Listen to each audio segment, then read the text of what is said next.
Hello everyone, welcome to English session. In today's class, we're going to see lesson number 6, The Eyes Are Not Here, written by Ruskin Bond. Glossary. Read out the glossary loudly and understand the meaning.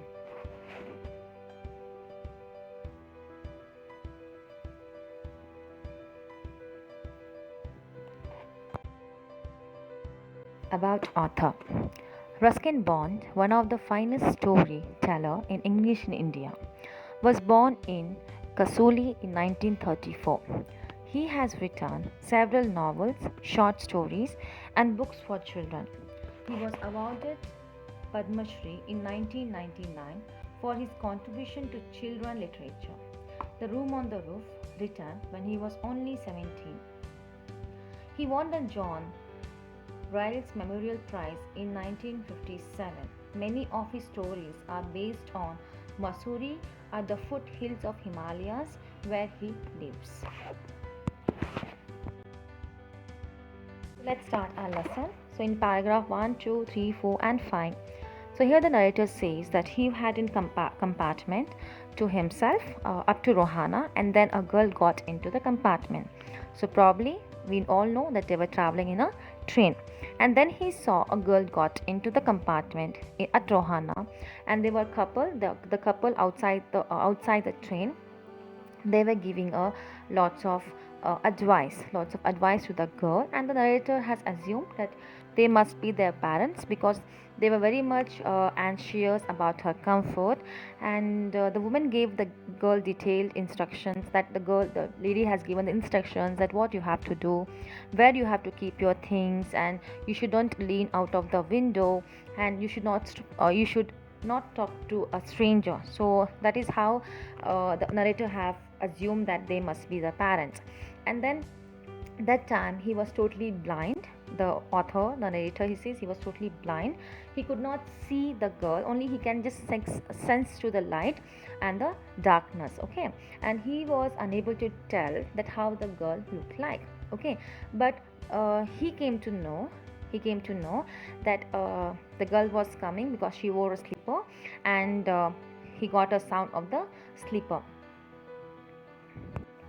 and he says he think that I cannot tell how the girl was looking. Okay, but when I heard her sound, it says when I heard her sound, it sounds I liked her sound. Okay, and after some time, he asked the girl, "Are you going to Dehra?" And that time, what happened? This girl gave a reply with a startlet, with a anxious or with a worried or with a nervous voice that I didn't know anyone else is also there in this compartment. Now here, the narrator says the good people or the good eyesight people will not see what is there right in front of them.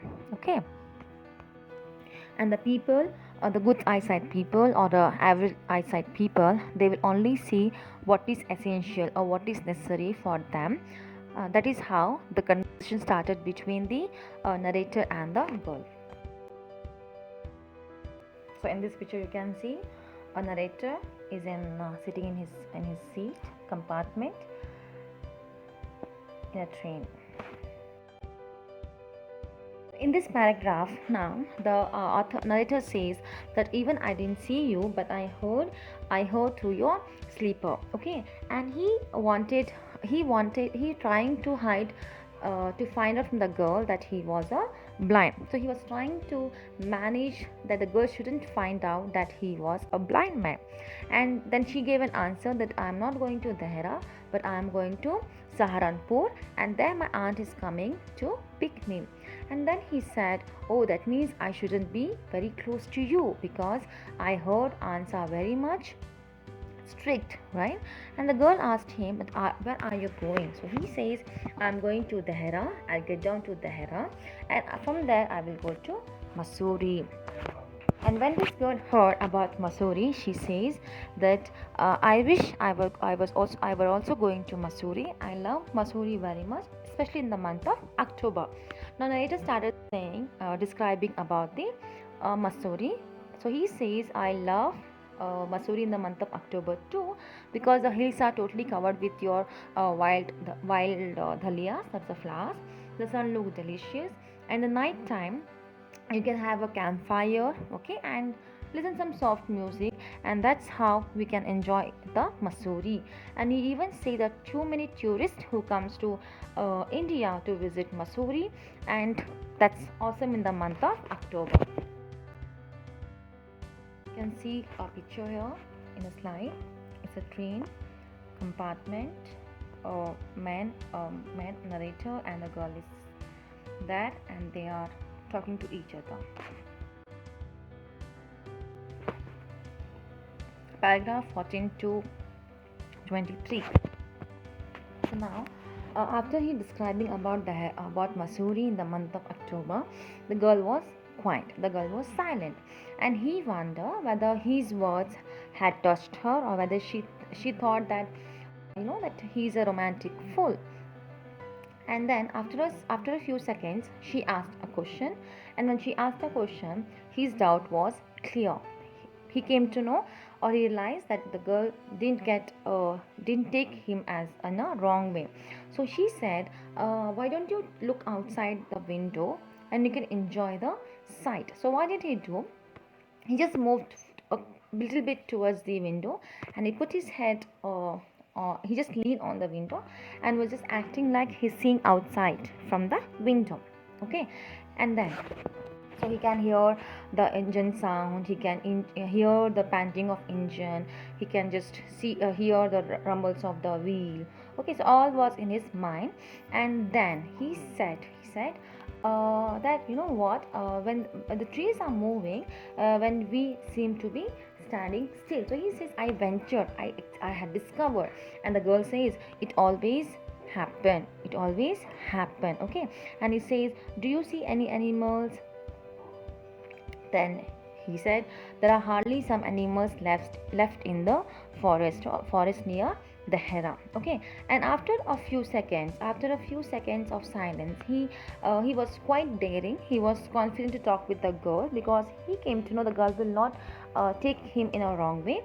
And he said that you have an interesting face. Okay, and when he said this line, that she has an interesting face, so he was feeling that, I hope that the girl should not feel that I am flattery or I am flirting.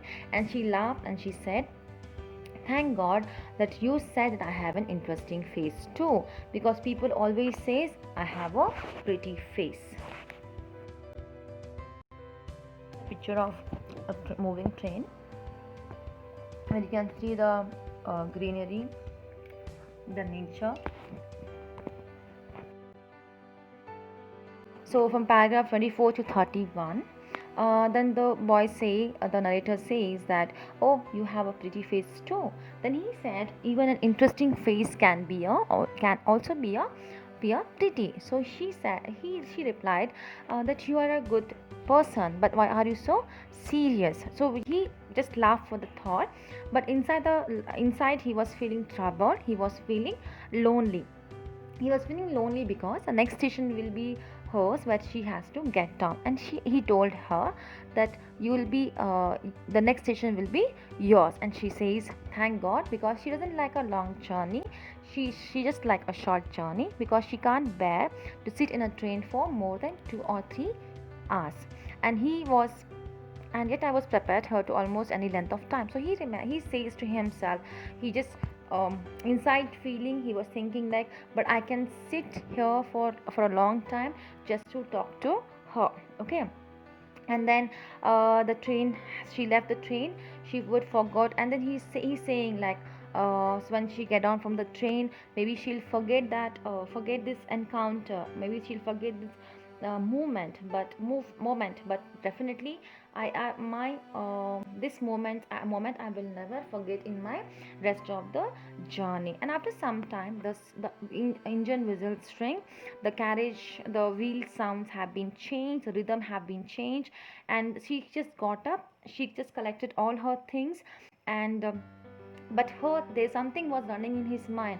There's one question which running in his mind, that her hair, about her hair, whether she has made her hair as a bun, or it is a plaited, or just she has left loose, okay, and whether she has just a short hair. So this is the one question which was running in the narrator's mind.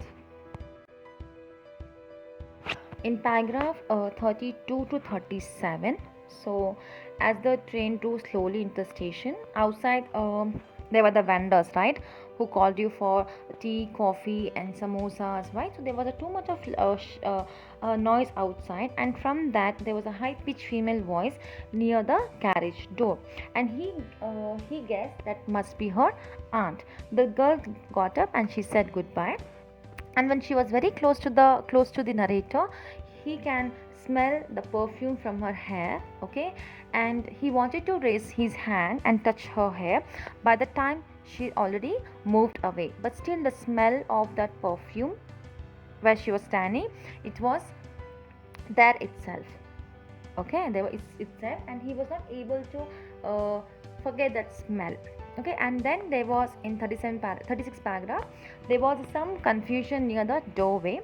A man was getting into the compartment, okay, and he was saying somebody an apology, he was saying sorry to somebody near the door, okay, and the door banged shut, okay. Again the world has become dark for him, so now he has came back to his berth, okay, and once again he has to play a game with a new fellow, saying acting like he is not a blind man. In 37 paragraph, we sees that the speed of the train started, okay, the wheels took up their song, it is expressed, and he sat in the window seat, okay, in front of it, and staring into the daylight that was darkness for him. Next paragraph, paragraph 38 to 42. Now there were so many things happening outside the window. So we still remember when we travel with our friends, with our cousins, with our sister, brothers, right? We have a game. We play different types of games while traveling in a train. So he was just thinking that, and the man who entered into the compartment broke that imaginary thoughts which he was thinking. So now he said to the narrator, you must be disappointed. I'm sorry that I'm not so attractive traveling companion as the one just who left. So he says that you must be feeling sad that I'm not so beautiful, I'm not so attractive as you have the previous companion. And then he asked, then he said, she was an interesting girl, right? So he said, yeah, she was an interesting girl. Then, but he said, but can you tell me about her hair? How she kept her hair? Whether it was a long hair, whether it was a short hair? And the new traveler who came new, now he sat on in opposite to the compartment, right? He said, no, I don't remember whether she have a long hair or short hair, but I can only remember she had the beautiful eyes, but those eyes were no use because she was completely blind. So didn't you notice? And that time the narrator came to know that he was playing a game, being having her eyes with a girl who was blind. That's it for the day. So this is a beautiful lesson, easy lesson to understand. The eyes are not here. Thank you. Have a good day.